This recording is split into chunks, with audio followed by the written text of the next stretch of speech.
नमस्कार दोस्तों, स्वागत है आप सभी का हिंदी स्टडी में। आशा करती हूँ आप सभी स्वस्थ होंगे और अच्छे से तैयारी कर रहे होंगे। आज भी हम क्या ये प्रैक्टिस सेट देखेंगे जो मतलब एग्ज़ाम आ रहे हैं आपके AMRS के, उसके लिए महत्वपूर्ण होंगे। ठीक है, तो मैं सोच रही प्रैक्टिस सेट कम से कम 5-6 करा लूँ, जिससे कि आपको क्वेश्चनों की हेल्प भी मिलेगी। क्योंकि प्रैक्टिस सेट में क्या होता है, इसमें मिक्सअप क्वेश्चन होते हैं, और जो हम जैसे भक्तिकाल रीतिकाल के कर रहे थे तो वो क्रमवाई होते हैं। तो एग्ज़ाम से पहले तो उनकी तैयारी करते रहो, जैसे एक भक्तिकाल, रीतिकाल, आदिकाल।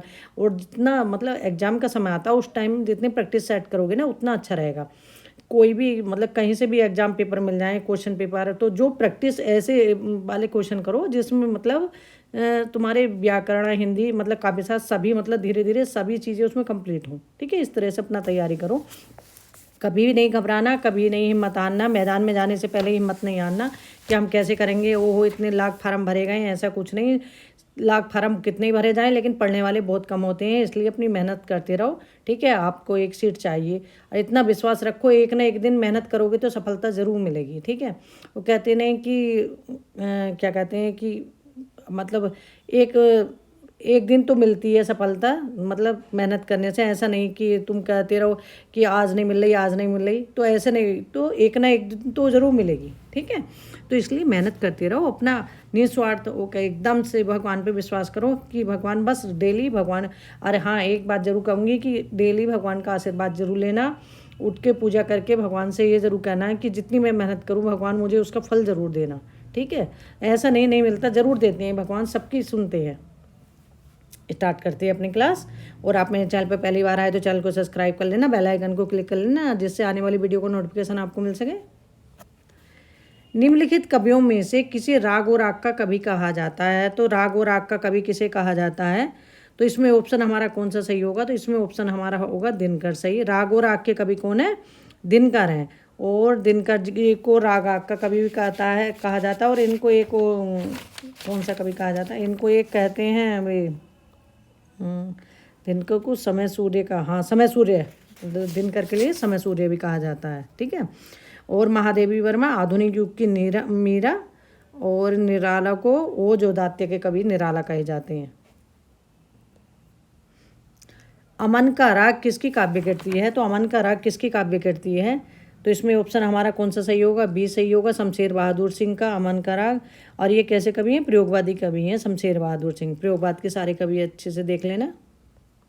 निम्नलिखित में से कौन सा पुरस्कार उत्तर प्रदेश हिंदी संस्थान द्वारा प्रदान किया जाता है? तो निम्नलिखित में से कौन सा पुरस्कार है जो हिंदी संस्थान द्वारा प्रदान किया जाता है? तो इसमें ऑप्शन हमारा बी सही होगा, भारत भारती। भारत भारती जो पुरस्कार प्रदान किया जाता है वो हिंदी संस्थान द्वारा प्रदान किया जाता है। सरस्वती सम्मान और व्यास सम्मान दोनों ये के बिरला फाउंडेशन द्वारा प्रदान किए जाते हैं।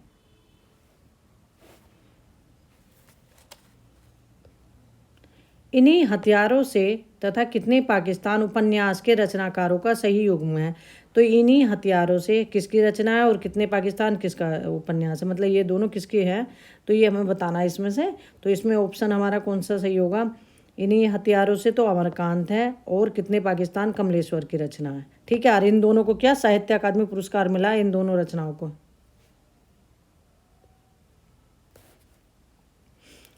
कफन कहानी का प्रकाशन कब हुआ? तो कफन कहानी का प्रकाशन कब हुआ? 1936 में हुआ। कफन कहानी किसकी है? मुंशी प्रेमचंद की है। और कैसी कहानी है? यथार्थवादी कहानी है, बहुत बार रिपीट होती है एग्जाम में। जब कारण के अभाव में कार्य की सिद्धि का वर्णन होता है तो कौन सा अलंकार है? तो कौन सा अलंकार होता है कि जब कारण के अभाव में कार्य की सिद्धि होती है, तो वहाँ कौन सा विभावना अलंकार होता है? बहुत बार रिपीट होता है ये भी। इसका एक उदाहरण है वो जैसे बिनु पद चले सुने बिनु काना। ठीक है, कार्य बिनु कर्म करे विधि नाना। इस तरह से जो अलंकार मतलब उदाहरण है वो पूछा जाता है इसका। कलम का सिपाही तथा कलम का मजदूर किसकी रचना है? तो कलम का सिपाही तथा कलम का मजदूर किसकी रचना है? अब कलम का सिपाही तो अमृत राय का हो गया, और कलम का मजदूर किसके है जीवनी जिसने लिखी? ये मुंशी प्रेमचंद, वो सॉरी दोस्तों, मुंशी प्रेमचंद की जीवनी और मदन गोपाल ने लिखी है ये। तो इसमें ऑप्शन हमारा बी सही होगा। 84 बैसड़प की वार्ता और 252 बैसड़प की वार्ता किसकी रचना है? तो 84 बैसड़प की वार्ता और 252 बैसड़प की वार्ता किसकी रचना है? ये गोकुलनाथ की रचना है। और गोकुलनाथ कौन थे? ये बल्लवाचार्य के मतलब पोते हो गए, ठीक है, विट्ठलनाथ जी के पुत्र थे। 84 वैष्णव की वार्ता में बल्लवाचार्य के शिष्यों का वर्णन है और 252 वैष्णव की वार्ता में विट्ठलनाथ जी के शिष्यों का वर्णन है। इसमें उदयभान चरित किसकी रचना है? जो खड़ी बोली गद्य में लिखी गई है। तो उदयभान चरित किसकी रचना है? ये उदयभान चरित है।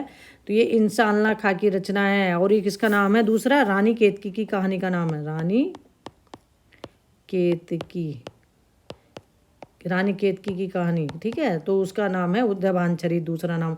सदल मिश्र की रचना है नासिकेतोपाख्यान, और इसका दूसरा नाम क्या? नासिकेतोपाख्यान का चंद्रावली, चंद्रावली नाम से ही पूछी जाती है, ठीक है, जैसे ये उदयभान चरित नाम से पूछी गई। सदा सुखलाल, सुख सागर, लल्लूलाल, प्रेम सागर खड़ी बोली के पहले कवि हैं दोनों। और जो फोर्ट विलियम कॉलेज में 2 भाषा मुंशी थे, उनमें से लल्लूलाल और सदल मिश्र थे। हिंदी की पहली आत्मकथा निम्नलिखित में से है। तो हिंदी की पहली आत्मकथा कौन सी है? तो ऑप्शन इसमें से सी सही होगा। बनारसी दास जैन की आत्मकथा है, जो पद में ब्रजभाषा में लिखी गई है और 1641 की रचना है।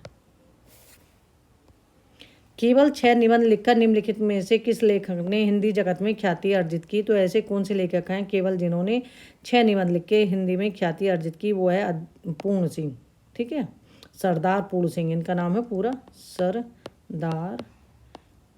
सरदार पूर्ण सिंह, ठीक है, इस तरह से इनका पूरा नाम है।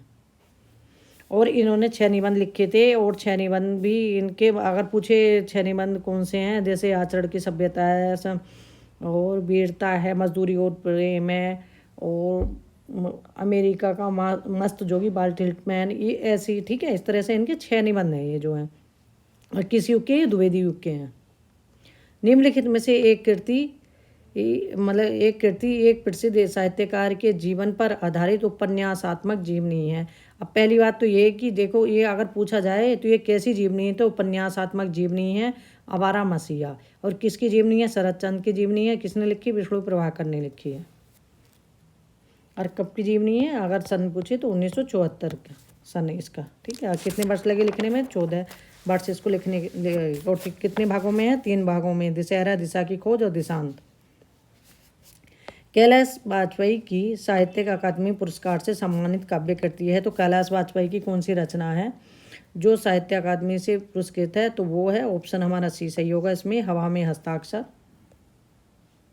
अपने अपने पिंजरे आत्मकथा के लेखक हैं। तो अपने अपने पिंजरे किसकी आत्मकथा है? तो ये मोहनदास नेमी शरण्य की है। और हिंदी की पहली दलित आत्मकथा भी है। ओम प्रकाश वाल्मीकि की है जूठन। और सूरजपाल चौहान की कौन सी है? संतृप्त और तृप्त, तिरस्कृत और संतृप्त, ठीक है। और शिवराम सिंह बेचैन ने लिखी थी मेरा बचपन मेरे कंधों पर। मुकरी लिखने का सर्वप्रथम प्रयास किस कवि ने किया? तो मुकरी लिखने का सर्वप्रथम प्रयास किसने किया था? अमीर खुसरो ने किया था मुकरी का लिखने का। अमीर खुसरो का वास्तविक नाम क्या था? अबुल हसन था। और अमीर खुसरो के गुरु कौन थे? निजामुद्दीन औलिया थे। और आधुनिक युग में मुकरिया किसने लिखी? भारतेंदु ने लिखी थी। आधुनिक युग में जो लिखी थी भारतेंदु ने।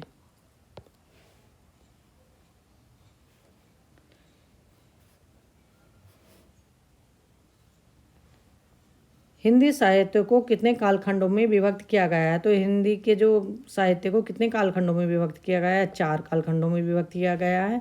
उसमें से कौन से क्या हैं? आदिकाल, भक्तिकाल, रीतिकाल और आधुनिक काल, इस तरह से 4 कालखंडों में विभक्त किया गया। निम्नलिखित में से किसे हिंदी बाल साहित्य का जनक कहा जाता है? तो हिंदी बाल साहित्य का जनक किसे कहा जाता है?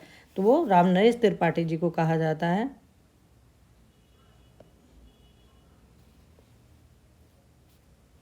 इनकी रचना है कविता कौमुदी, जो 8 भागों में है। आचार्य रामचंद्र शुक्ल के प्रथम उत्थान का समय कब से कब तक निर्धारित किया? तो रामचंद्र शुक्ल ने प्रथम उत्थान का समय कब से कब तक निर्धारित किया? तो ये 1868 से 1893 ईस्वी। अब इसमें ईस्वी में दे रखा जो रामचंद्र शुक्ल ने है, तो जो मतलब विभाजन किया है, तो उन्होंने विभाजन किया संवत में। अगर आपको संवत में पता है तो आप क्या करेंगे? 57 वर्ड्स उसमें से माइनस कर लेंगे, तो आपके ईस्वी वर्ष आ जाएंगे। हिंदी भाषा का प्रथम प्रमाणिक ग्रंथ कौन सा है? तो हिंदी भाषा का प्रथम प्रमाणिक ग्रंथ कौन सा है इनमें से? तो पृथ्वीराज रासो है, चंद्रबरदाई की रचना है। सूरसागर के रचयिता कौन है? सूरसागर के रचयिता कौन है? सूरदास हैं। और सूरसागर में कितने स्कंद हैं? सूरसागर में 12 स्कंद हैं और भगवत पुराण के 10वें स्कंद इसका आधार है। और सूरसागर में भीरमर गीत कितने हैं? 3 भीरमर गीत हैं। सूरदास की रचना और कौन सी है? एक साहित्य लहरी है, सूरसागर है, सूरावली है। तुलसीदास की भक्ति भावना किस प्रकार की है? तो तुलसीदास की भक्ति भावना किस प्रकार की है? दास्य भाव की। और साख्य भाव भी किसकी है? साख्य भाव की है, सूरदास की। और मीराबाई की भक्ति किस भाई है? मीराबाई की भक्ति है माधुर्य भाव की।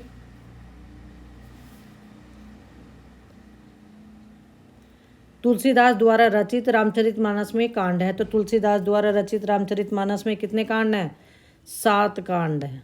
ठीक है, कितने कांड हैं? 7 कांड है। और इसमें से कौन सा कांड है जो तुलसीदास द्वारा रचित है? तो वो है अरण्य कांड।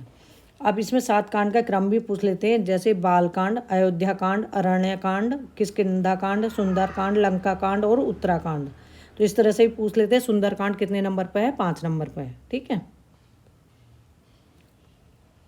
गोस्वामी तुलसीदास का निधन वाराणसी के किस घाट पर हुआ था?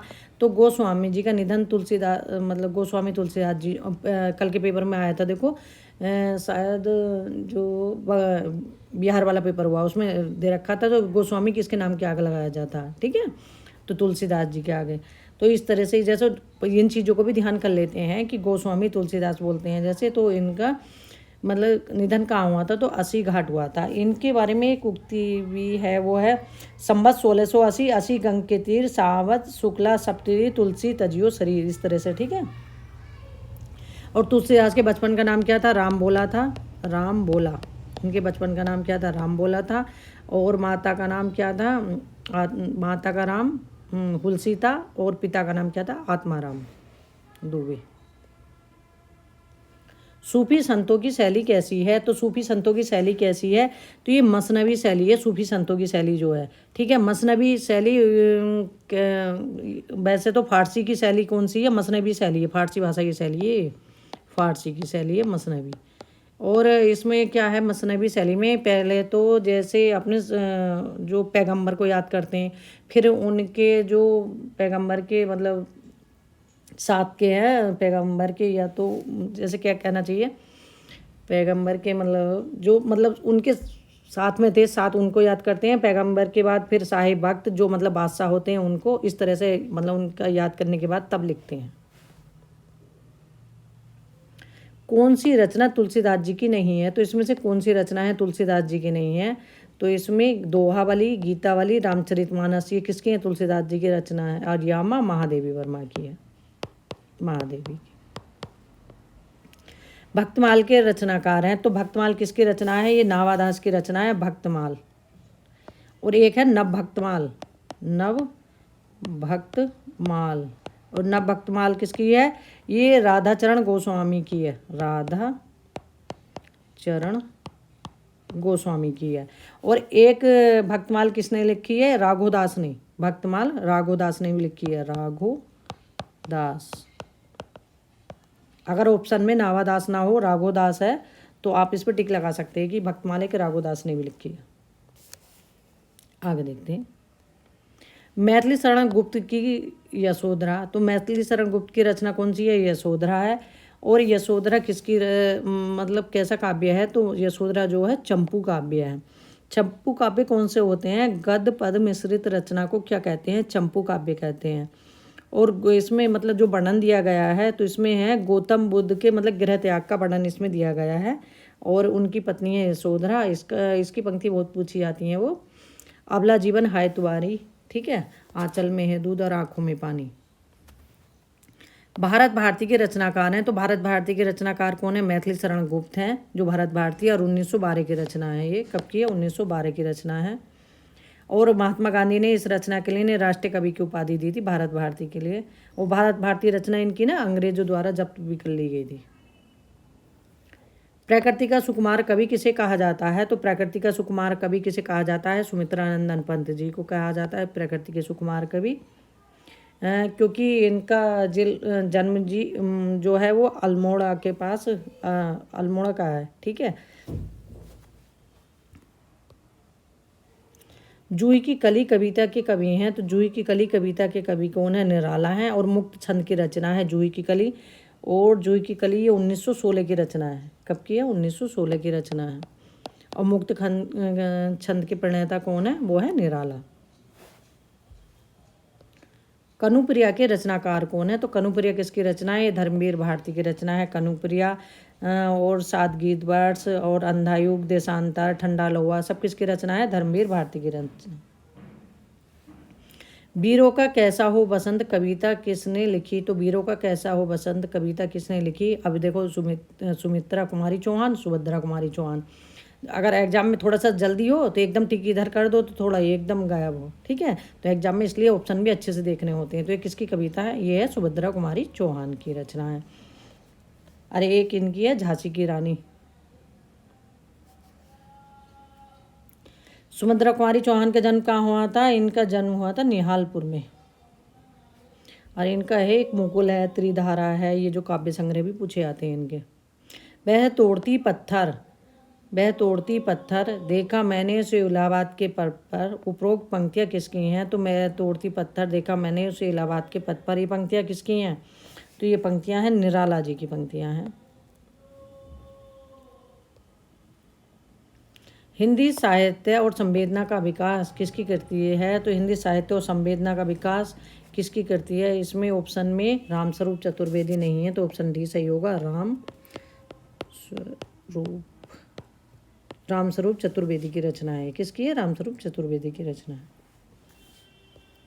चिंतामणि किसका निबंध संग्रह है? तो चिंतामणि किसका निबंध संग्रह है? ये रामचंद्र शुक्ल का है।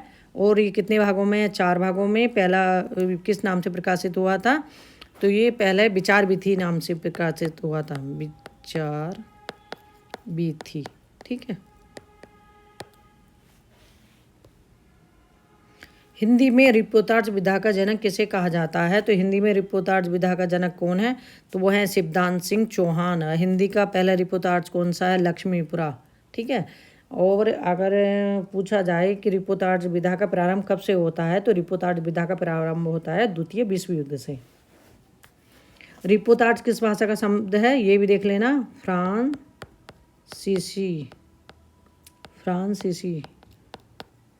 भाषा का शब्द। साहित्य आत्म अभिव्यक्ति जीवन की अभिव्यक्ति है। तो साहित्य आत्म अभिव्यक्ति जीवन की अभिव्यक्ति है। कथन किसका है? तो इसमें से हमें बताना ये कथन किसका है। तो ये कथन है ऑप्शन ए डॉक्टर नगेंद्र का।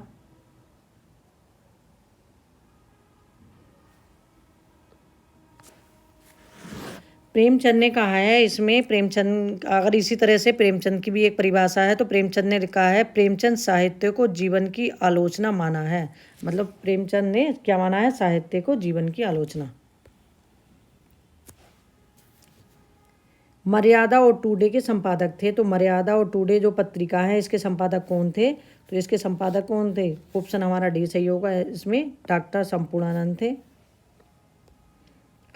साप्ताहिक पत्र प्रताप के संपादक थे। साप्ताहिक पत्र जो है प्रताप, इसके संपादक कौन थे? तो बड़े गणेश शंकर विद्यार्थी थे। पत्र पत्रिकाएं भी अच्छे से देख लेना। ये निम्नलिखित में से एक कथन असत्य है। इसमें से असत्य कथन कौन सा है हमें बताना है। तो ऑप्शन इसमें से हमारा कौन सा सही होगा? धर्मवीर भारती धर्मयुग के संपादक थे। मोहन राकेश, ये गलत लग रहा। मर्यादा कमलेश्वर सारिका के संपादक थे, ये भी सही है। राजेंद्र हंस के संपादक थे, इसमें ऑप्शन डी सही होगा। ठीक है। एक कादम्बरी के संपादक नहीं थे, ये गलत है।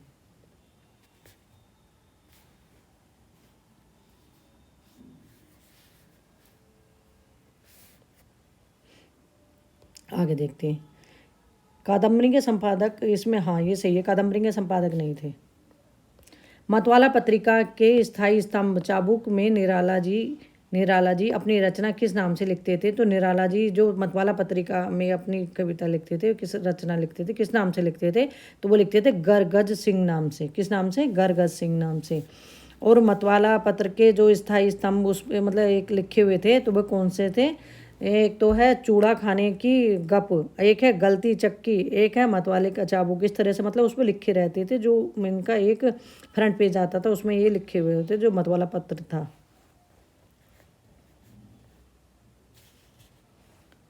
नाक का बाल होना मुहावरे का अर्थ है, तो नाक का बाल होना मुहावरे का अर्थ क्या है? अत्यंत प्रिय होना। ऑप्शन बी सही होगा इसमें। जिसमें छंद नपे तुले और परिभाषित नियमों के अनुसार हो उसे क्या कहते हैं? तो जिसमें छंद नपे तुले और परिभाषित नियमों के अनुसार हो उसे क्या कहते हैं? उसे पद काव्य कहते हैं। पद किसे कहते हैं? जिसमें लय, गति, यति, लय, तुक, यति, गति, जिसमें सब नियम के अनुसार हो तो वो कौन से होंगे? मतलब वो छंद होंगे, पद होगा। जिसमें किसी कथा का वर्णन गद्य में किया जाता है, तो जिसमें किसी कथा का वर्णन गद्य में किया जाता है उसे क्या कहते हैं? तो उसे गद्य काव्य कहते हैं। तो ऑप्शन डी सही होगा उसमें। प्रथम विश्व युद्ध हिंदी साहित्य सम्मेलन सन कब हुआ? इसमें हमें बताना है। तो ये सन 1910 में नहीं, ये तो इसमें मुझे गलत लग रहे हैं ऑप्शन, क्योंकि ये हाँ सन दे रखा ना। हाँ ये सही है, ऑप्शन इसमें बी सही है। 1975 में नागपुर में हुआ है। और कब आयोजित हुआ था? 10 जनवरी को, 10 से 12 जनवरी तक, जनवरी।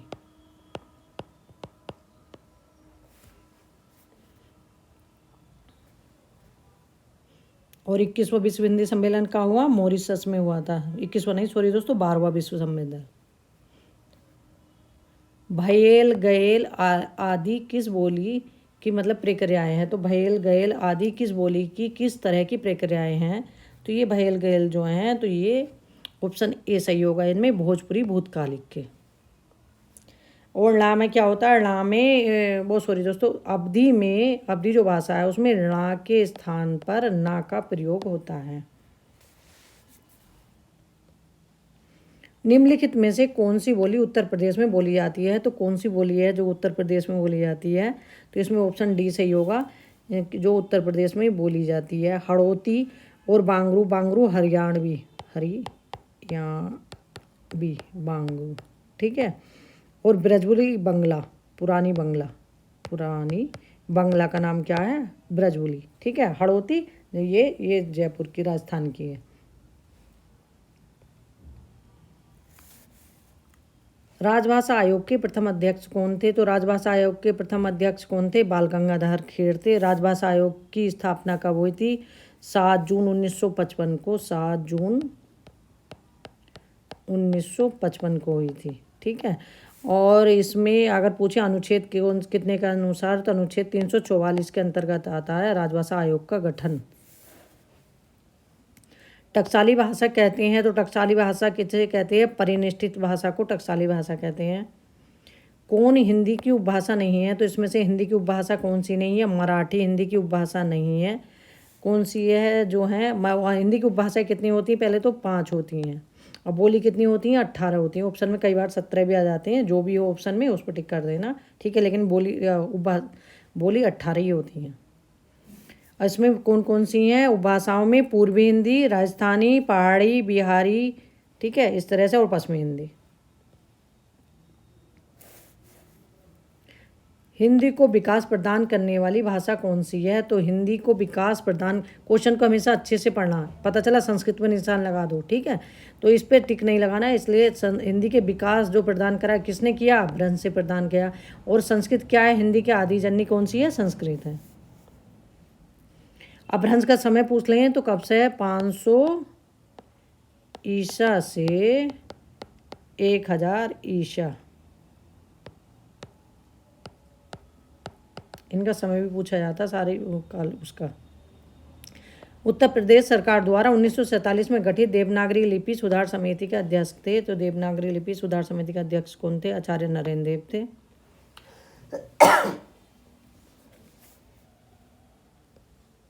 आधुनिक भारतीय आर्य भाषाओं के उदय के पूर्व आर्य भाषा का कौन सा रूप विद्यमान था? तो आधुनिक भारतीय आर्य भाषाओं के उदय से पूर्व कौन सा रूप था? अब इनका क्रम लगा लो। संस्कृत, पाली, प्राकृत, अपभ्रंश, भ्रंश, अभट्ट। ठीक है, इस तरह से। और उसके बाद आ गया हिंदी। अब अभट्ट तो है नहीं इसमें, तो अब हम टिक किस पे करेंगे? अपभ्रंश में करेंगे। इनका क्रम लगाने के लिए भी आता है इस तरह से। कौन सी प्राचीन भाषा नहीं है? तो इनमें से कौन सी प्राचीन भाषा नहीं है? पंजाबी प्राचीन भाषा नहीं है, अपभ्रंश, प्राकृत और संस्कृत प्राचीन भाषा है। हिंदी भाषा की उत्पत्ति हुई है, तो हिंदी भाषा की उत्पत्ति किससे हुई है? तो सोर्स यानी अपभ्रंश से हुई है हिंदी भाषा की उत्पत्ति जो हुई है। भारत भारती लिखने में उर्दू के किस ग्रंथ की प्रेरणा ली गई है? तो भारत भारती जो मैथिली शरण गुप्त की रचना है, उसे लिखने में किसकी प्रेरणा ली गई है? तो ये ऑप्शन डी सही होगा, मुसद्दे हाली की। ये उर्दू की रचना है। छायावाद स्थूल के प्रति सूक्ष्म का विद्रोह है, यह स्थापना किसकी है? तो छायावाद स्थूल के प्रति सूक्ष्म का विद्रोह है, तो ये स्थापना किसकी है? ये ऑप्शन बी सही होगा, डॉक्टर नगेंद्र की है। और परमात्मा की छाया आत्मा में और आत्मा की छाया परमात्मा में पड़ने लगे, तो ये किसकी है? रामकुमार वर्मा की परिभाषा है। छायावाद को शक्ति काव्य किसने कहा है? रामस्वरूप चतुर्वेदी ने कहा है, ये पूछा गया भी है। और छायावादी इसमें एक नंदुलारे वाजपेयी हैं, उनके बारे में पूछा गया। सौष्ठववादी आलोचक हैं, ये कैसे आलोचक हैं? सौष्ठववादी आलोचक हैं नंदुलारे वाजपेयी।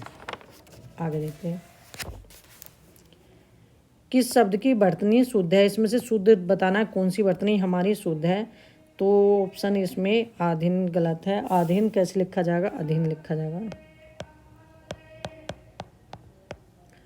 और मिष्ठान ये गलत है, ये मी आधा शा टा आधना न मिष्ठान। और ये है व्यवहारिक, ये भी गलत है, ये है व्यवहारिक। ठीक है, ये व्यवहारिक हो गया। और ये है अत्यधिक, तो ये इसमें हमारी शुद्ध है, तो ऑप्शन हमारा डी होगा इसमें।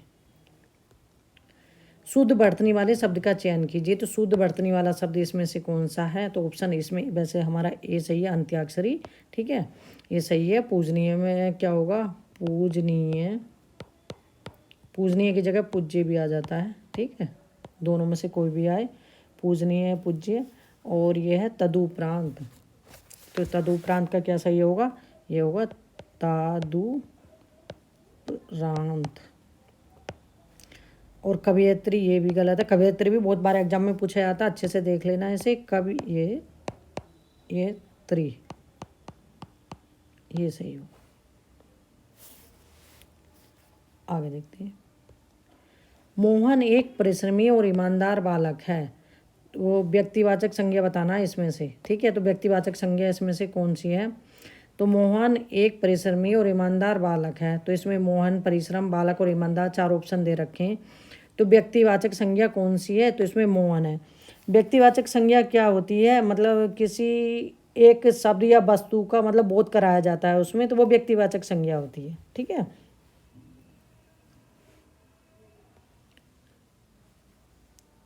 संज्ञा कितने प्रकार की होती हैं? 5 प्रकार की होती हैं, अभी तक एग्जाम में जो पूछी गई 5 प्रकार की। भाषा विज्ञान की दृष्टि से ऊ किस प्रकार का स्वर है? तो ऊ किस प्रकार का स्वर है इसमें भाषा विज्ञान की दृष्टि से? तो ऊ है पस स्वर। ठीक है, आओ उल्लू पीछे पीछे। ठीक है, तो ऊ कैसा हो गया? पस स्वर हो गया इसमें। निम्नलिखित में से कौन सा समृद्ध स्वर है? समृद्ध स्वर कौन सा है? इसीलिए मैंने वर्णमाला डाली थी कि आप एक बार एग्जाम से, किसी भी एग्जाम से पहले उसे ज़रूर देख लेना, नहीं तो आपके पास जो बुक हो उससे वर्णमाला ज़रूर देख लेना। वर्णमाला से क्वेश्चन 1-2 आते हैं प्रत्येक एग्जाम में। ठीक है, वो अगर उन क्वेश्चनों को भी बचाओगे तो समझ लो बहुत सारे मतलब कुछ हेल्प मिलेगी आपके एग्जाम में आगे बढ़ने के लिए, अपने कॉम्पिटिशन में जो अपने साथ हैं उनसे। तो समृद्ध ध्वनि कौन सी है? इसमें से सी ई समृद्ध है। समृद्ध है ई ई ऊ ऊ, ये कैसी है ध्वनि? समृद्ध ध्वनि है। ए ओ कैसी ध्वनि है? तो ए ओ होती हैं अर्ध समृद्ध, ये होती हैं अर्ध समृद्ध। विद्यार्थी का सही संधि विच्छेद है, तो विद्यार्थी का सही संधि विच्छेद क्या है? विद्या धन आर्थी। तो इसका सही संधि विच्छेद है वो कौन सी संधि है? दीर्घ संधि है। इसमें संधि कितने प्रकार की होती हैं? 3 प्रकार की होती हैं। और स्वर संधि कितने प्रकार की? 5 प्रकार की। सावधान का सही संधि विच्छेद है, तो सावधान का सही संधि विच्छेद क्या होगा? तो ऑप्शन इसमें हमारा डी सही होगा, सा धन अवधान। तो इसमें ऑप्शन हमारा डी सही होगा। शिक्षक के ने पाठ पढ़ाया किस कारक का प्रयोग है? तो शिक्षक ने पाठ पढ़ाया किस प्रकार का कारक है? तो इसमें ऑप्शन हमारा कर्ता कारक होगा, ऑप्शन हमारा बी होगा, क्योंकि कर्ता कर्म कर रहा है। ठीक। और कारक कितने होते हैं? 8 प्रकार के होते हैं। कारक की संख्या भी पूछ लेते हैं। किस शब्द में उत उपसर्ग प्रयुक्त नहीं है? तो उस उपसर्ग किसमें प्रयुक्त नहीं है? तो उत्कर्ष में है, उत्तम में है, उद्गम में है, अत्यधिक में अति उपसर्ग है। कौन सा अति उपसर्ग है? अत्यधिक में। निसहाय में प्रयुक्त उपसर्ग है, तो निसहाय में प्रयुक्त उपसर्ग कौन सा है? निहि उपसर्ग है निसहाय में। बट पीपल के लेखक कौन है? तो बट पीपल के लेखक कौन है? इसमें से रामधारी सिंह दिनकर है, ऑप्शन हमारा सी सही होगा। इसमें निम्नलिखित में से कौन सकर्मक क्रिया का उदाहरण है? तो सकर्मक क्रिया का उदाहरण पूछा है, तो उसमें से कौन सा है? वह अपना सिर खुजलाता है। तो इसमें सकर्मक क्रिया है। और जैसे एक है हंसता है, रोता है और उड़ता है, ये सब किसमें? अकर्मक क्रिया में आती हैं। इनमें से कौन वैष्णव भक्ति का आचार्य नहीं है? वैष्णव भक्ति का आचार्य कौन सा नहीं है इसमें से? तो ऑप्शन ए सही होगा, शंकराचार्य वैष्णव भक्ति के आचार्य नहीं है। अद्वैतवादी कौन है? शंकराचार्य। और वल्लभाचार्य की पुष्टि मार्ग के प्रवर्तक हैं, शुद्ध अद्वैतवाद। और रामानुचार्य विशिष्ट द्वैतवादी, माधवाचार्य द्वैतवाद। सारे दर्शन अच्छे से देख लेना। ये विसर्ग का प्रयोग किन शब्दों में होता है? तो विसर्ग का प्रयोग किन शब्दों में होता है? तो शब्दों में नहीं होता है, सॉरी दोस्तों। तो किन शब्दों में नहीं होता है? तद्भव शब्दों में नहीं होता है। विसर्ग का प्रयोग किस में होता है? तत्सम शब्दों में होता है। अश्व का प्रयोग, अश्व का पर्यायवाची शब्द निम्नलिखित में से कौन सा नहीं है? अश्व का पर्यायवाची इनमें से कौन सा नहीं है? तो अश्व का पर्यायवाची इनमें से हमारा घोड़ा घोटक है, ये तीनों हैं। तो ऑप्शन सी होगा इसमें, जो नहीं है। ठीक है, घोड़ा घोटक है, ये सब घोड़े के पर्यायवाची हैं। छंद पढ़ते समय आने वाले विराम को क्या कहते हैं? तो छंद पढ़ते समय आने वाले विराम को क्या कहते हैं? यति कहते हैं। और छंद कितने प्रकार के होते हैं? छंद हमारे 2 प्रकार के होते हैं छंद जो हैं। और छंद में गणों की संख्या कितनी होती हैं? गण 8 होते हैं। 8 होते हैं। गणों में जो वर्ण होते हैं वे कितने होते हैं? 3 होते हैं। सब पूछे गए हैं, ये जो मैं आपको बता रही हूँ छोटी छोटी चीज़ें, लेकिन हम गड़बड़ कर देते हैं। मात्राएं कितने प्रकार की होती हैं छंदों में? लघु और गुरु, 2 प्रकार की, लघु गुरु। और एक इनके और पूछे जाते हैं छंद के अंग। छंद के अंग कितने हैं? 7 हैं। और छंद के अंग 7 में से कौन से हैं? जैसे यति, गति और लघु गुरु, और इनके संख्या का क्रम, इस तरह से ये सब क्या है? इनके मतलब अंग हैं छंद के। ठीक है। अगर पूछा जाए छंद का प्राण क्या होता है, तो छंद का प्राण क्या होता है? तुक। तुक छंद का प्राण।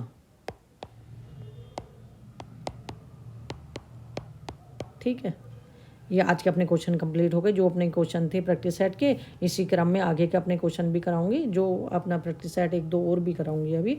ठीक है, क्योंकि अब आपको काफ़ी हेल्प मिलेगी प्रैक्टिस सेट से। और टाइम है तो उसमें आप जैसे क्रम बाई लगा के उपन्यास के क्वेश्चन सुन लो। और जैसे भक्ति काल के, रीति काल के, मतलब जो क्रम से है ना, तो वो क्रम लगा के अपने सुन लो। इस तरह से अगर टाइम नहीं है तो प्रैक्टिस सेट करो। लास्ट टाइम में प्रैक्टिस करोगे, सबसे बढ़िया है प्रैक्टिस करना। जितनी क्वेश्चनों की प्रैक्टिस करोगे वो अपने आप के लिए बहुत बढ़िया होगी। ठीक है, आज के लिए इतना ही। मिलते हैं अगली वीडियो में, तब तक के लिए धन्यवाद।